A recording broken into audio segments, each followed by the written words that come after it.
कार्तिक मास महात्म्य 23वां अध्याय। नैमिषारण्य तीर्थ में सूत जी से इतनी कथाएं सुनने के बाद ऋषि मुनियों ने निवेदन किया कि हे सूत जी, अब आप कृपा करके भगवान के चरणों से उत्पन्न हुई गंगा जी का महात्म्य सुनाइए। तब सूत जी बोले, हे ऋषियों, इस संबंध में नारद मुनि ने जो कुछ राजा पृथु से कहा था वही मैं तुमको सुनाता हूँ, ध्यान पूर्वक सुनो। समस्त देवताओं और दैत्यों को उत्पन्न करने वाले महर्षि कश्यप की दो पत्नियां थीं। एक पत्नी का नाम अदिति था और दूसरी का दिति। अदिति के पुत्र देवता कहलाए तथा दिति से दैत्यों की उत्पत्ति हुई। भाई होते भी देवताओं तथा दैत्यों में जन्म से ही परस्पर वैमनस्य चला आ रहा था।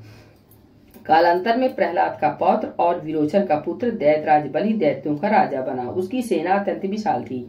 समस्त पृथ्वी पर विजय प्राप्त करने के बाद उसने स्वर्ग पर अधिकार जमाने के लिए देवताओं पर चढ़ाई कर दी।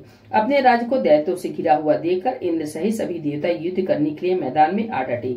अत्यंत घोर संग्राम हुआ जो अनेक वर्षों तक चलता रहा। जब देवताओं ने देखा कि दैत्यों की शक्ति में कोई कमी नहीं आई और वे निरंतर आगे बढ़ रहे हैं, तो देवता मैदान छोड़कर भाग खड़े हुए। इस प्रकार दैत्यों ने स्वर्ग पर अधिकार कर लिया और बलि स्वयं इंद्रासन पर बैठकर शासन करने लगा।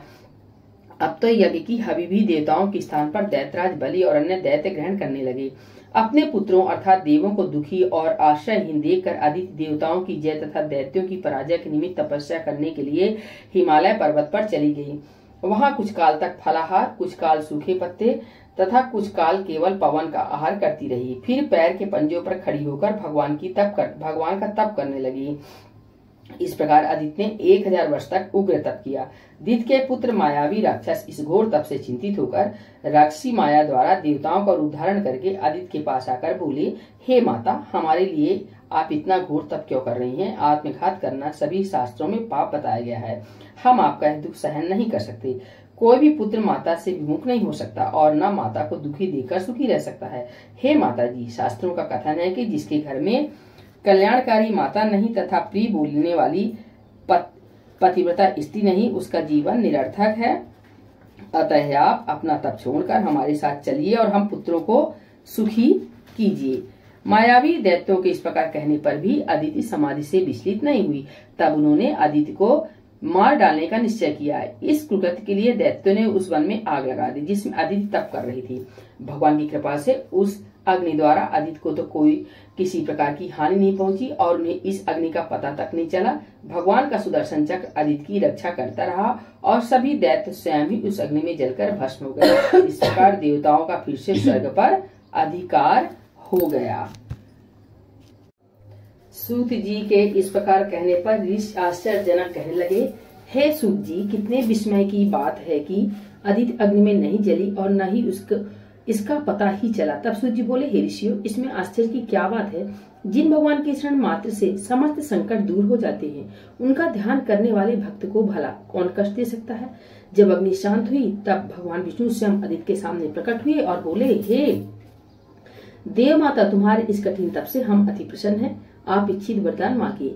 भगवान विष्णु को अपने सम्मुख साक्षात उपस्थित देखकर अदिति ने विनम्र भाव से भगवान की स्तुति करते हुए कहा, भगवान, आपके स्मरण मात्र से समस्त क्लेश दूर हो जाते हैं और आपके चरण कमलों की सेवा करके भक्तजन परम सिद्धि को प्राप्त होते हैं। ऐसे भगवान को नमस्कार है। देवता, नदी तथा समुद्र आदि आप सभी कुछ हैं। अतएव आप मेरे पुत्रों की रक्षा कीजिए तथा निष्कंटक राज्य दे दीजिए। अदिति के वचन सुनकर भगवान कहने लगे, हे देव माता, अब मैं पुत्र रूप में तुम्हारे यहाँ जन्म लेकर असुरों का संहार करूंगा।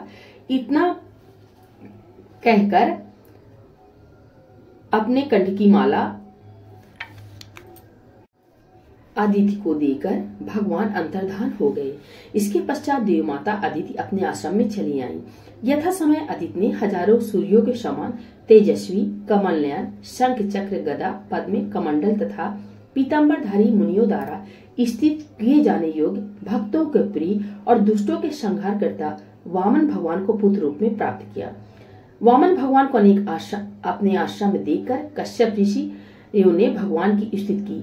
तब वामन भगवान कश्यप जी से बोले, हे पिताश्री, हम प्रसन्न हैं, आपके समस्त मनोरथ पूर्ण हो। हमने अब तक 2 बार आपके घर में जन्म लिया है और आगे भी जन्म लेंगे। उधर राजा बल ने दैत्य गुरु श्री शुक्राचार्य की अध्यक्षता में बहुत बड़ा यज्ञ प्रारंभ किया, जिसमें हवि ग्रहण करने के लिए उन्होंने लक्ष्मी जी सहित भगवान विष्णु का आवाहन किया। उसी समय भगवान बटुक ब्रह्मचारी के रूप में वहां उपस्थित हुए। भगवान के बौने ब्रह्मचारी रूप में होते हुए भी ऋषि लोग ज्ञान दृष्टि से उनको पहचान गए। उन्हें देखकर दानव गुरु शुक्राचार्य जी ने राजा बलि को सभी स्थिति से अवगत करा दिया। दैत्य गुरु शुक्राचार्य जी ने राजा बलि को बौने ब्रह्मचारी रूप में भगवान के आने का कारण बतलाते हुए कहा, हे राजा बलि, तुम्हारा राज्य प्राप्त करने के लिए ही अदिति के गर्भ से जन्म लेकर भगवान विष्णु स्वयं इस रूप में तुम्हारे यज्ञ में आए हैं। दान के रूप में कुछ भी मत देना, वरना चले जाओगे। इसके उत्तर में बल ने कहा, हे गुरुदेव, आप मुझे अधर्म का उपदेश क्यों देते हैं? घर आए याचक को दान न देना अधर्माचरण नहीं तो और क्या है? यदि विष्णु भगवान स्वयं याचक बनकर मेरे द्वार पर आए हैं तो इससे बढ़कर मेरे लिए सौभाग्य की और क्या बात हो सकती है। मैं जितने यज्ञ आदि करता हूँ वे सभी भगवान विष्णु को प्रसन्न करने के लिए करता हूँ। अतः वटुक रूप में वे जो कुछ भी मांगेंगे मैं अवश्य दूंगा। शुक्राचार्य और बल में भी बात चली रही थी कि वामन भगवान राजा बल के यज्ञ मंडप में आ गए। बल ने अर्घ्यादि देकर उनका यथोचित आदर सत्कार किया, फिर हाथ जोड़कर बोला, हे नाथ, आपके दर्शन पाकर मैं कृतार्थ हो गया।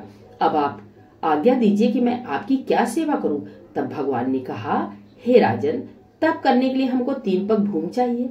यह सुनकर राजा बल ने हंसकर कहा, हे वटुक, तुमने यह क्या मांगा? कुछ धन, ग्राम, शहर, हाथी तथा घोड़े आदि मांगे होते। यह सुनकर वामन भगवान बोले, हे दैत्यराज, मुझे किसी प्रकार का प्रलोभन नहीं है। मुझे तो तप के लिए केवल 3 पग भूमि चाहिए। हे राजन, यह पृथ्वी सदैव किसी के पास नहीं रहती। सारी पृथ्वी को भोगने वाले मानधाता जैसे राजा आज कहाँ है? अतः मुझे अधिक लोभ नहीं, मात्र 3 पग भूमि चाहिए। चंचल लक्ष्मी को यज्ञ और दान आदि में लगाकर तुम्हारी तरह जो अपना मार्ग सुधारते हैं वे धन है। भूमि दान से उत्तम ना कोई दान हुआ है नागे होगा। अतः हे दानवीर राजा, मुझे मात्र 3 पग भूमि दे दीजिए। भगवान विष्णु ने राजा बलि को समझाते हुए आगे कहा, हे राजा बलि, इस समय में मैं तुम्हें एक प्राचीन इतिहास सुनाता हूँ, ध्यान पूर्वक सुनो। पहले ब्रह्मा कल्प में भद्रमति नाम का एक दरिद्र ब्राह्मण था। उसके सुता सिंधु, यशोमति, शोभा, कामनी तथा मालिनी नामक 6 स्त्रियां तथा अनेक पुत्र थे।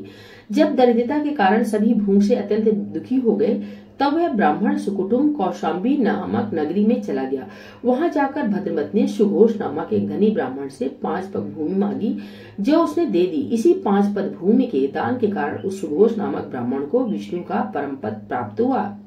तत्पश्चात एक अन्य ब्राह्मण के मांगने पर भद्रमति ने वह दान में मिली हुई 5 पद भूमि उसे दान में दे दी। इससे भद्रमति को मोक्ष की प्राप्ति हुई। इसी कारण कहता हूँ कि हे राजन, मुझे भी 3 पग भूमि दे दो, जिससे उसे किसी और को देकर मैं भी मोक्ष का साधन प्राप्त कर सकूं। वामन भगवान के द्वारा प्रेरित करने पर राजा बलि गंगा सागर अर्थात टूटी वाला लोटा लेकर भूमि का संकल्प करने को तैयार हो गया। तब शुक्राचार्य जी तपोबल से अपना सूक्ष्म रूप बनाकर राजा बलि को संकल्प करने से रोकने के लिए गंगा सागर की टूटी में जल रोककर बैठ गए। वामन भगवान शुक्राचार्य की इस चाल को जान गए। अतः उन्होंने एक तेज नोक वाली कुशा लेकर लोटे की टूटी की छिद्र में डाल दी। इससे शुक्राचार्य की एक आंख फूट गई और टोटी से राजा की अंजलि में जल आ गया। राजा बल ने 3 पग भूमि देने का संकल्प दे दिया। उसी समय भगवान विराट रूप धारण कर ब्रह्मलोक तक बढ़ गए और उन्होंने 2 पगों में सारा ब्रह्मांड नाप लिया। भगवान के पांव के अंगूठे से ब्रह्मांड फूट गया और फूटे हुए मार्ग से पानी के अनेक स्रोत बहने लगे। भगवान विष्णु का पैर उस जल से धुलता रहा। वही लोक पावन जल ब्रह्मा आदि देवताओं को पवित्र करता हुआ सप्त ऋषियों से सेवित सुमेर पर्वत पर पड़ा तथा गंगा के नाम से विख्यात हुआ। इस प्रकार पतित पावनी गंगा की उत्पत्ति भगवान के चरणों से हुई, जिसके स्नान तथा स्मरण मात्र से जन्म जन्मांतर के पाप नष्ट हो जाते हैं। यह दृश्य देखकर समस्त देवता तथा ऋषि स्तुति करते हुए बोले, हे अनंत मूर्ति, जगत संचालक, परम पिता और सबके स्वामी, आपको नमस्कार है। इस प्रकार स्तुति सुनकर भगवान ने सब देवताओं को उनका अपना अपना स्थान दिला दिया और बलि को रसातल भेजते हुए उसे वरदान दिया कि अग्नि में बिना मंत्रोच्चारण के जो हवन किया जाएगा वह तथा कुपात्र को अपवित्रता वित्रता से दिए गए दान का फल तुम्हें प्राप्त होगा। इस प्रकार भगवान ने देवताओं को सुंदर स्वर्ग तथा बलि व अन्य दैत्यों को पाताल दिया। इतना कृत्य करके विराट भगवान पुनः वामन रूप हो गए। तब समस्त देवताओं तथा ऋषिमुनियों ने भगवान की पुनः स्तुति की। बोले भगवान विष्णु की जय। श्री लक्ष्मी नारायण भगवान की जय। कार्तिक मास महात्म्य की जय। हर हर महादेव।